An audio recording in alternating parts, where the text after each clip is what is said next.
Do you think it's possible to get extremely wealthy or amass a large sums of wealth by having a lazy mindset? I really like this question. I don't know if it's where you were wanting me to go, but I do like the question a lot.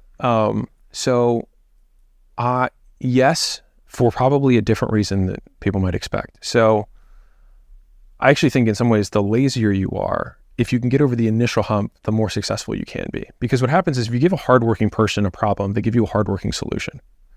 If you give a lazy person a problem, they'll give you a lazy man solution. What's the easiest way to do this? Right. And a lot of times, some of the best problems in the world get solved by deciding they're not problems. What do you mean? It's like, let's say Layla says, babe, and I don't like being called babe, right? Now I could have a huge discussion about this, and this is our plan, so we can, get you out of saying this because it makes me feel this way. It reminds me of my mom, whatever, right? Or you just let it go. Or I decide that it's not a problem, and it's way faster to solve problems that way by deciding they're not problems to begin with. Interesting. And so from the lazy man's perspective, I'm a big believer in working smarter, not harder, with the massive caveat that you have to work incredibly hard to get smart.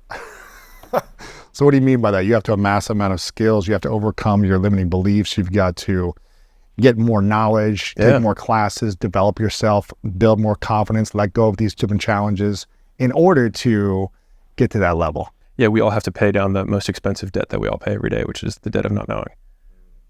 Ignorance debt. And I love this close that I saw at a presentation years ago. And it's just so good. So man's looking out the audience and he's got this whiteboard and he writes $1 million across the top.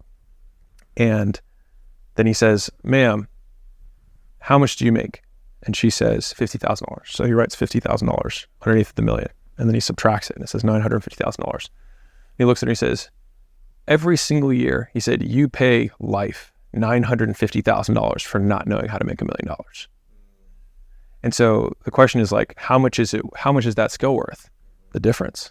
That's what it's worth. Right. Whatever that difference is. Right. And however long it takes. And so it's one of the haunting thoughts that I have of man, why am I not making $1 billion a year? It's because right now I'm paying $800 million a year in ignorance tax for not knowing how to make $1 billion. Right. Or to be fair. Or relationship tax or ignorance tax or whatever. Right?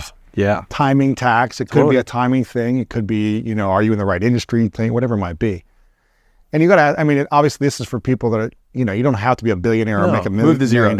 Yeah. It's okay, do I want to be at 100,000? Sure. Do I want to be at 70,000? Do I want to be at 350 or whatever it is? First off, why do you want to be there? Why is it important for you? And are you willing to pay the price to be there? If not, then it's okay. Yeah. Live your life. Yeah. You won. You won.